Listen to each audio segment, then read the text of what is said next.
Padre Pio of Pietrelcina. He was an Italian saint who lived between 1887 and 1968. Padre Pio is known to be one of the most popular and beloved saints of the Catholic Church. According to popular belief, he was able to endure fevers of up to 127 degrees Fahrenheit, 53 degrees Celsius, and was also attributed the gift of reading people's thoughts. Known also for having stigmata, which are wounds similar to those of Jesus Christ on the cross, on his hands, feet, and the right side of his body. In addition to having various spiritual gifts, the most impressive of them was his ability of bilocation, meaning being in two different places at the same time.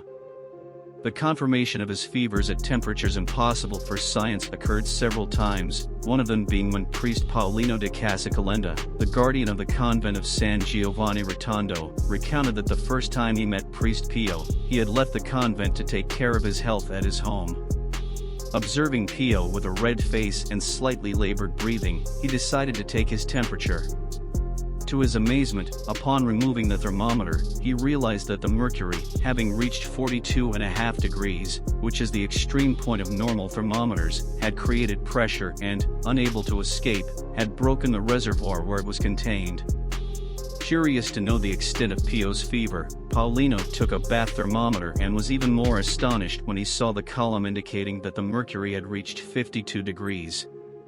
At that moment, the friar became convinced that he was face to face with an individual outside the norm.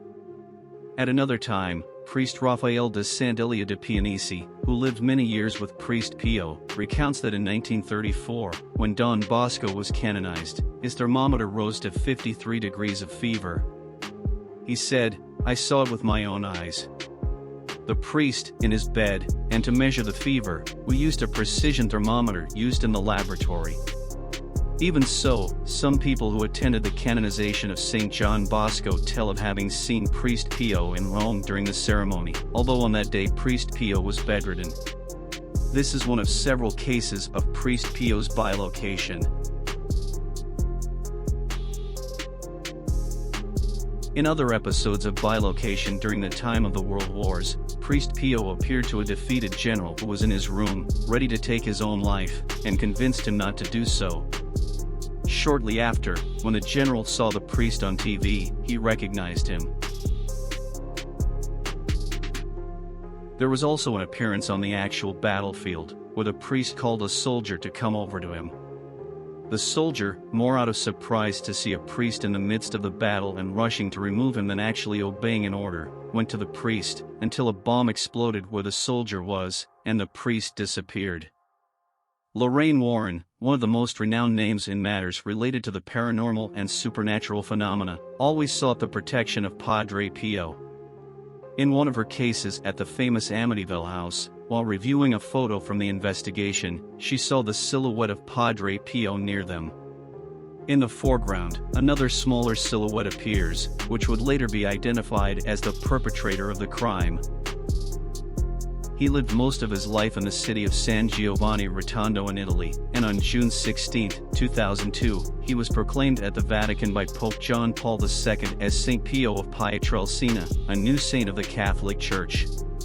His body is displayed in Milan at the Church of Santa Maria delle Grazie. However, he left a disciple. During priest Pio's funeral, where TV channels showed the procession to his tomb, a close friend of his, priest Domenico de Cease, was spotted in the midst of the crowd. A nun attempted to greet him, but he ignored her. It was later discovered that at that moment, priest Domenico had duties in the church and had not received permission from his superiors to attend the procession. Priest Domenico was also in a state of bilocation.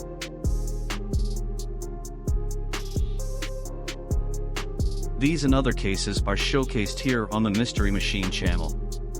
If you enjoy this type of content, please subscribe.